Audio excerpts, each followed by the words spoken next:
There was the Great Depression, the Great Recession, and now the Great Consolidation, a historic transfer of wealth and power from the middle class to the already wealthy and well-connected.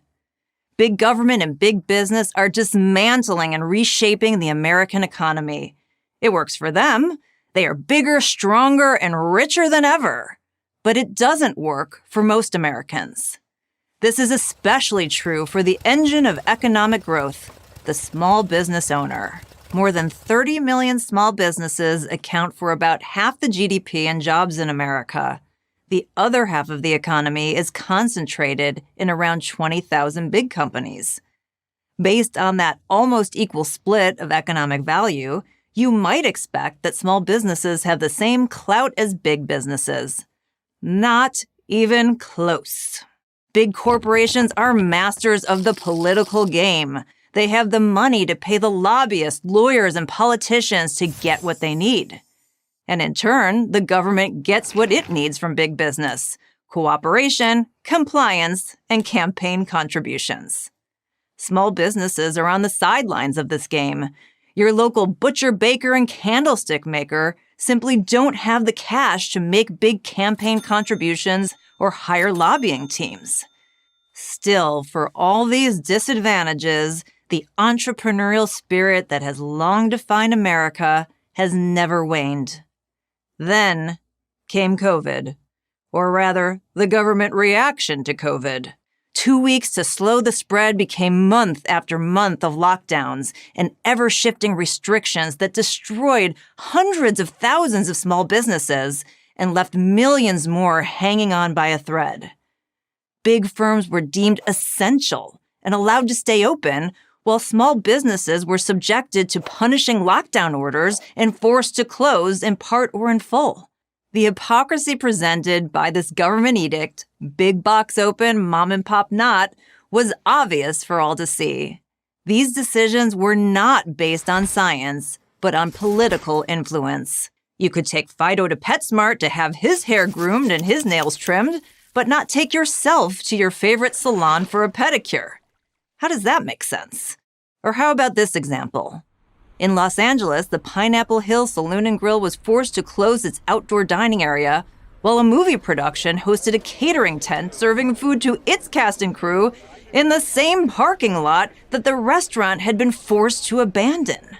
The results of this arrangement weren't hard to predict. Spending that couldn't be done at small businesses was shifted to the ones that were open: big businesses. In this environment, small businesses were too small to succeed, not because of anything they did, but because the government wouldn't allow them to serve their customers. All their work, money, and hopes and dreams were crushed by government mandate. It was the worst of times for the little guy, and the best of times for the big guys, big business and big government.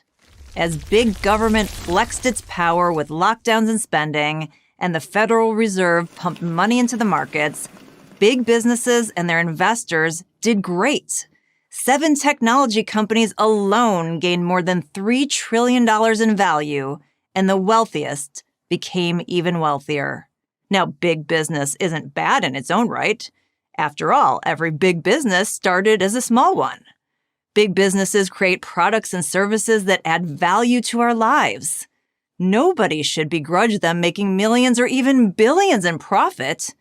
That is, if it's done on merit. It is a big problem, though, when it is done through the government limiting or even shutting down the competition. Small business. That's not free market capitalism. That's cronyism. And there's no evidence that this trend, big government and big business getting bigger, is going to end anytime soon. Who's going to stop it? Not big business. It always benefits from less competition. Not big government. Small business owners are too hard to control. It's much easier to manage a handful of big corporations feeding at the government trough than millions of entrepreneurs who just want to pursue economic freedom. If we are not careful, the great consolidation will end with big business and big government fully in control. That means less choice in products and services, less choice in jobs, less innovation, and more barriers to wealth creation. Big does not equal better. At some point, it usually means worse. But we're not powerless. We have the dollars and we have the votes. It's time we use them before we lose them. I'm Carol Roth, author of The War on Small Business for Prager University. Thank you for watching this video. To keep PragerU videos free, please consider making a tax-deductible donation.